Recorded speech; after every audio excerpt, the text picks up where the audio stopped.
மணிவண்ணன் சார்ல, Manivannan sir வந்து direction பண்ணி பீக்கில் இருக்காரு. கொடி பறக்குது படத்தில் அவர் நடிக்கிறார். இந்த ஜெமினி கிட்ட ஷூட்டிங் நடக்குது. நான் அப்போ அசிஸ்டன்ட் ட்ரை பண்ணிட்டு இருக்க period. Manivannan sir field clear பண்ணிட்டு இருக்காரு. ஃபீல்டு ரொம்ப அசிஸ்டன்ட் டேரக்டர் என்ன பண்ணுவாங்க, அந்த வேலையை பார்த்துக்காரு. என்ன டைரக்ஷன் பண்ணுறேன்.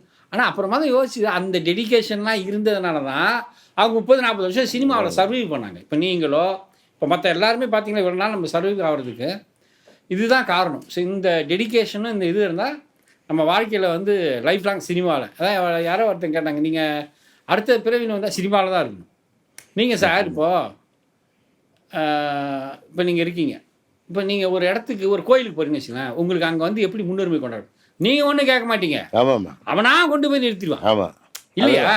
உங்களை பார்த்த உடனே ஒரு ஒரு ஒரு ஒரு அந்த முகம் வந்து அந்த கடவுள் கொடுத்த முகம் வந்து இது தானே நம்ம சினிமா தானே. இதில் வந்து நம்ம வந்து எவ்வளோ பெருமைக்குரிய ஒரு சந்தோஷத்துக்குரிய ஒரு விஷயம் இல்லையா? அதனால தான் பார்த்தீங்கன்னா நம்ம இப்போ நீங்கள் டைரக்ஷன் பண்ணிட்டாங்கன்னா சினிமாவில் நடிக்கும்போது நிறைய கேப் இருக்கும்ல. நீங்கள் டைரக்ஷனாக நம்ம அதை பற்றி யோசிப்போம், நிறைய பண்ணுவோம். அப்போ அந்த மாதிரி இப்போ நிறைய இப்போ நாளில் வரல, உங்களுக்கு 2-3 நாளில் போய் வரல, அப்போனா அவங்களோட மனநிலை எப்படி இருக்கும்? போர் அடிக்கல. இப்போ சடைஞ்சிக்கவும் முடியாது. இல்லை அதுவே நடக்கும். ரூமில் படுத்து போது தூங்கிட்டு என்னடா